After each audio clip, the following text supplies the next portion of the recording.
subscribe and click the bell icon for all the television updates.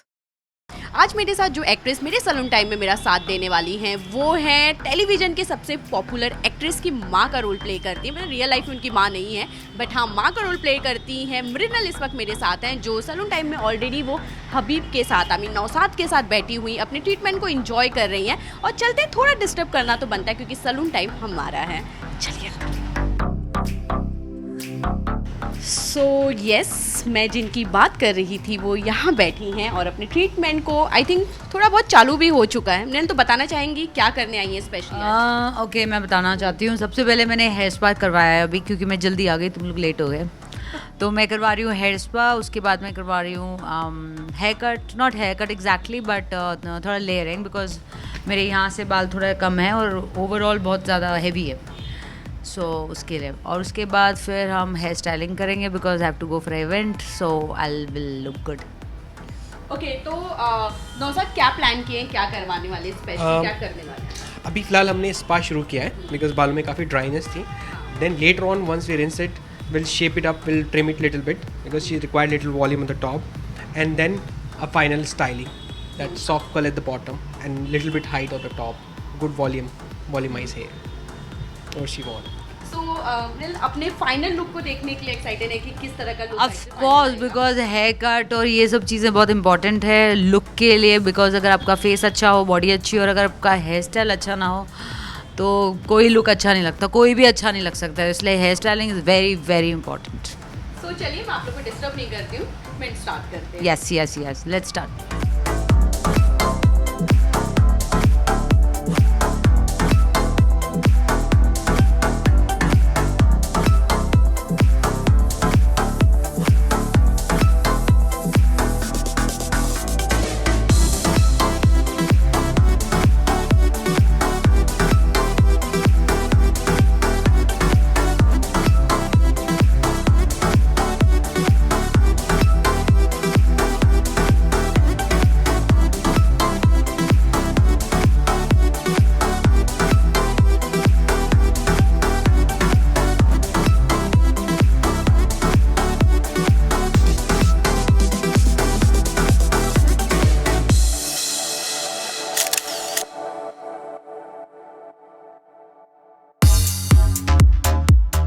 Final look मिल चुका है। कितनी ज़्यादा खुश है अपने इस फाइनल लुक को देखकर? तुम्हें मेरी स्माइल देखकर पता नहीं चल रहा कि मैं कितनी खुश हूँ। मैंने इतनी सारी सेल्फीज़ ली है, इतने सारे वीडियोस लिए हैं, इसको टैग करूँगी मैं। So I am really very very happy. Thank you. Naushad specially कौन सा लुक दिए हैं, क्या कुछ बताना चाहिए? She's got a nice hair, dense hair, but only thing is she's got a curly hair, so she always maintain curly hair. तो थोड़ा सा मैंने उसको चेंज करने की कोशिश करी है। It is curly, but it is soft curly because she need more neatness on the top, more volume on the top with the neat hair basically. It look always untidy. You cannot open always natural hair because the baby hair it disturbs. It look very untidy. I have baby hair. Can you imagine? I am a woman, but I have baby hair. She's got nice dense hair. So उसके हिसाब से volume भी add करना था और बालों में curls भी चाहिए, तो soft curls, nice soft curls थोड़ा सा ट्रिम किया उसके लिए बालों का फर्स्ट लेयरिंग किया एंड उसके बाद नाइस हो रहा है।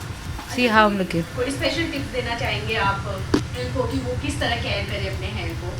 इनका प्रोफेशन ऐसा है कि इनको ज़्यादा हीट यूज़ करना पड़ता है, हमेशा ज़्यादा प्रोडक्ट्स यूज़ करने पड़ते हैं, तो उसके लिए I think regular trimming, regular treatment, regular spa, regular oiling, this is basically self love. अपना ध्यान पूरे, अब कुछ काम धंधा ना करो, बस अपने आप पर ध्यान देते रहो, बस यही कहना चाहते हैं। This is the basic thing. जब भी हॉलीडे मिलता है हम यही काम करते हैं। हेयर स्पा करवा रहे होते हैं या पार्लर जा रहे होते हैं या मसाज कर रहे होते हैं या जिम में जाते हैं। टाइम ही का है किसी और चीज़ का, right? Thank you so much. Now I know you are getting late, so फटाफट अब निकलो तुम। Thank you so much. I am loving it. अभी खूब सारी सेल्फीज होगी, मेरा कोलैबोरेशन होगा। अभी तुम्हारे इसी लुक में बहुत सारा तुम्हारा यूज़ होंगे इन बालों का और तुम्हें टैग करूँगी। Thank you. अगर मैं जर्नी की बात करूं तो अब आप काफ़ी पॉपुलर हैं, लोग आपको जानते हैं, पर अगर जर्नी की बात करूं किस तरह शुरुआत हुई थी जो फर्स्ट टाइम आपने ये सोचा कि अब मुझे एक्ट्रेस बनना है और इसी फील्ड में अपना नाम कमाना है? यू विल बी सरप्राइज्ड कि मैं ज़िंदगी में कुछ भी नहीं करना चाहती थी सिवाय शादी के। लोग मानते नहीं है, मेरे इंटरव्यूज़ देख लो, मुझे ज़िंदगी में कुछ नहीं कर रहा था अदरवाइज शादी के, तो मुझे मालूम ही नहीं था कि मुझे क्या करना है। I was like aimless, only getting married. So जब ब्रेकअप हुआ उसके बाद every year I come to Bombay because my relatives live here. तो बस मैं फिर पृथ्वी थिएटर में बैठी थी ऐसे ही। आई वॉज ऑलवेज एवरेज से भी थोड़ा better looking girl. So anyways मैं वहाँ रोज़ कॉफ़ी पीने जाया करती थी, तो वहाँ पे somebody approached me कि क्या तुम एक्टिंग में इंटरेस्टेड हो। तब मेरा ब्रेकअप हुआ था and I really don't know what to do in life, क्योंकि जब ब्रेकअप होता है तो आई थिंक मेरी शादी के सारे प्लान्स ख़राब हो जाते हैं एंड ब्लैकआउट हो जाता है, that there is no purpose to life. तो basically I grew up in my life, there was no purpose in my life other than getting married. I think वही मेरा होल सोल पर्पस था। और अगर जो वो नहीं हुआ तो बकवास थी लाइफ। सो मुझे किसी ने अप्रोच किया, मैंने बोला हाँ ठीक है, बिकॉज एनीवेज मुझे कुछ करना ही नहीं था। तो यहाँ से मेरी जर्नी स्टार्ट हुई एक्चुअली। थोड़ा काम किया, उसके बाद I went back to Nagpur.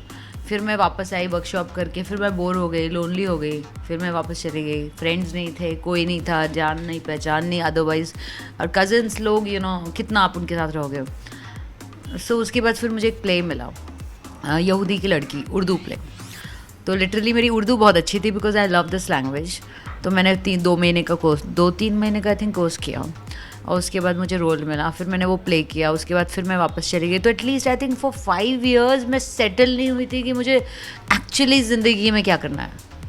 सोचो, मैंने माइंड ही नहीं बनाया था, ना मुझे हीरोइन बनना था, ना मुझे एक्ट्रेस बनना था, ना मुझे ज़िंदगी में कुछ नहीं करना था। बस मुझे प्यार चाहिए था, प्यार करना था और शादी करनी थी। So I wasted all my life I believe. So maybe today I am so active in life because I realise कि I wasted my time on stupid boys, stupid men, stupid thinking and thoughts of mine. So that's why I'm like full charged up now. अच्छा, जैसे आपने कहा कि आपने acting नहीं किया था, आपने एक्टिंग सीखा नहीं था, पर जब फर्स्ट टाइम आपने कैमरा फेस किया तो वो एक्सपीरियंस कैसा था? कितनी गलतियाँ हुई थी, या एक फर्स्ट में ही आपने टेक में सब कुछ सही कर दिया था? मैंने कैमरा बहुत लेट स्टार्ट किया। आई थिंक मैंने अब तक 7 प्लेस किए हैं। सो जब तक मैं प्लेस कर रही थी, मैं कोई सीरियल नहीं कर रही थी बिकॉज मुझे कोई इंटरेस्ट था नहीं। प्ले करते हुए भी मेरा सिर्फ मोटिव था कि मैं अच्छा काम करूँ। उसके आगे तब उसके आगे क्या करना है ये भी नहीं मालूम था। मतलब मेरा लास्ट डेस्टिनेशन था ये प्ले करना। प्ले ख़त्म हो जाएगा तो क्या करूँगी मैं, वो कुछ सोचा ही नहीं। मैंने लाइफ में कभी सोचा ही नहीं कुछ। सो जब मैं प्लेज आई थिंक काफ़ी साल कर रही थी, उसके बाद मुझे रियलाइज़ हुआ है कि देयर इज़ नो, तब मुझे लगा कि मेरे पास आई शुड बी रिच। सब लोग के पास पैसा है। I mean I was not bad, मतलब मेरा बेसिक स्ट्रगल कभी नहीं था because I am from a good family. So मेरे को घर के और नॉर्मल जो प्रॉब्लम्स होती है वो नहीं थी कभी। हमेशा एक घर था, सब कुछ था मेरे पास, बस खूब सारा पैसा नहीं था। वो काम से होता है। जो काम मैं कर नहीं रही थी, प्ले करती थी पूरा दिन, आधा दिन मैं जिम में गुजारा करती थी, उसके बाद मैं रिहर्सल पे चली जाती थी, रात को आती थी और मैं सो जाती थी। ये मेरी ज़िंदगी हुआ करती थी। सो एनीवेज चलो छोड़ो, प्ले ख़त्म हुआ। तो मेरा लास्ट प्ले था जावेद जाफरी के साथ, हम ले गए तुम रह गए, जहाँ पर मैं US में थी 6 months के लिए। एंड देन आई रियलाइज कि अभी इनफ इज़ इनफ, बहुत हो गया प्ले। अब I think people should know me because I don't know, पता नहीं वो कहाँ से मेरे अंदर वो बात पैदा हुई कि मुझे लगता है कि मुझे अभी मेरी ऑडियंस बड़ी होनी चाहिए लाइफ में। अब तक तो थिएटर की ऑडियंस थी, तो theatre audience is very less. You get appreciation, but जैसे मतलब टीवी वाली अप्रिसिएशन नहीं मिलती थी।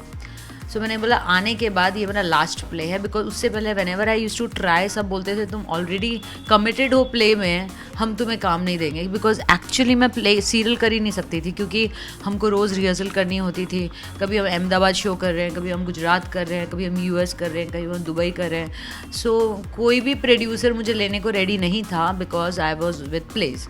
सो फिर I thought this is my last play in my life snake, at least for that particular time, and then I left my play, and after that मैंने serial के लिए start किया। How I started doing, I was nobody in TV, I was known in theatre, but तो मैंने audition start किया। For me that was the audition. So whenever I used to do an audition, I used to feel I was always a very confident girl because of my theatre, and otherwise also I'm very confident. सो मेरे audition हमेशा अच्छे होते थे और वो मेरा test होता था। तो whenever there is a audition मुझे लगता था हाँ I can do it. So मैंने कभी ऑडिशन को ऑडिशन नहीं माना, मैंने ऑडिशन को हमेशा एक टेस्ट माना। और बस मुझे फिर छोटे छोटे काम मिलने लगे, मतलब छोटे छोटे काम इन सेंस हर एपिसोड में I was the main one, but episodic stuff. So episodic stuff मिलते गया और जो मेन शो मुझे मिला वो कहीं तो होगा मिला, जिसमें proper prominent Star Plus negative role, where I got famous. So this was my journey. अच्छा, मैं जैसे आपने कहा कि आपका कितना नॉन स्टॉप बोली हूँ मैं, कितना नॉन स्टॉप बोली हूँ मैं। अच्छा, आपने कहा कि आप कभी फोकस नहीं थे अपनी चीज़ों को लेकर, पर जब पेरेंट्स को ये चीज़ समझाना था कि मुझे अब इस फील्ड में जाना है, मुझे ये काम करना है, तो पेरेंट्स कितना ज़्यादा सपोर्टिव थे आपको लेकर? मेरी फैमिली तो कभी भी सपोर्टिव नहीं थी, ना ही मेरी कभी बॉयफ्रेंड्स के लिए सपोर्टिव थी, ना शादी के लिए सपोर्टिव थी, क्योंकि उनके हिसाब से वो सारे लड़के बेकार थे जिनको मैं डेट करती थी या प्यार करती थी, तो वो तो सपोर्ट कभी था ही नहीं। आई थिंक वो सिर्फ मेरी ज़िद थी। थिएटर करना भी उनको पसंद नहीं था, उनको बॉम्बे में मेरा रहना पसंद नहीं था, उनको लगता था कि मुझे किसी नॉर्मल बिजनेसमैन या किसी नॉर्मल से शादी करके ख़त्म कर देना चाहिए। That was my, this is the way they think. या कोई इंडिपेंडेंट काम करो, कुछ बिजनेस करो या कुछ करो, बट मुझे नहीं करना था कुछ, मुझे लाइफ में कुछ करना ही नहीं था। So I was always they were always against me. But मैंने धीरे धीरे प्ले किया, फिर वो मेरा प्ले देखने के लिए आए, specially Bombay, and then they realise की, then they felt good about me when they saw the play. So they were proud of me. फिर slowly they are proud of me, और उसके बाद they started supporting me. At least they were not against me, but they started supporting me when they saw me in the play. And फिर मुझे confidence मेरी family से मिला, and they are now my strength, and they are the only biggest strength in my life. And I don't need anybody for that matter. I don't need anybody because my family is with me. अच्छा, मैं जब आप एक आम थी उससे बढ़कर आप खास बनी हैं, कितने चेंजेस देखती आम से खास बनने के सफ़र में खुद के अंदर? मैंने अपने आप को कभी आम समझा ही नहीं। कमाल की बात है, because I always thought I am special, I don't know why. मुझे याद है जब मैं क्लास 7th में थी और मैं स्कूल में पढ़ती थी, तो मैं ना ऑटोग्राफ बनाया करती थी, मतलब मेरा साइन, और मैंने बोला था इस पेपर को याद रखना, ये कभी तुम्हें ये एज अ ऑटोग्राफ मिलेगा। तभी ऐसा मैंने कुछ सोचा नहीं, उस वक्त 7th क्लास की बात थी, जब मुझे आदत होती है मैं अपने नाम को बड़ा ना डिज़ाइन करके बनाती हूँ। जब भी खाली बैठी हूँ मैं अपना नाम बना रही हूँ, नाम को डिज़ाइन करती हूँ। तो मुझे याद है मैंने एक लड़के, मेरे क्लासमेट को बोला, मैंने कहा ये पेपर हमेशा संभाल के रखना, ये मेरा ऑटोग्राफ है। आई डोंट नो मैंने ऐसा क्यों बोला, बट ऐसा बोला मैंने। और आई was always good in everything, I was the best in studies, I was good in sports, I was good in flirting, I was good in boys, I was good in masti, fun, I was good in everything, so I never thought कि मैं काम हूँ। I was always special.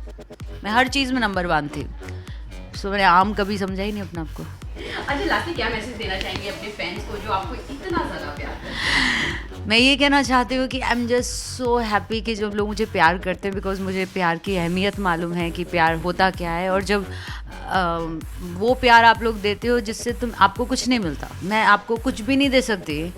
So unconditional love जब आप मुझे देते हो, मुझे VM बना कर देते हो, मेरी तारीफ़ करते हो, अच्छे अच्छे वर्ड्स लिखते हो, तो मेरे लिए उससे ज़्यादा अच्छी बात क्या है, because I really value everything in life and I really value love. So yeah, I value everybody, whoever praises me or don't like me or like me, I love all of them.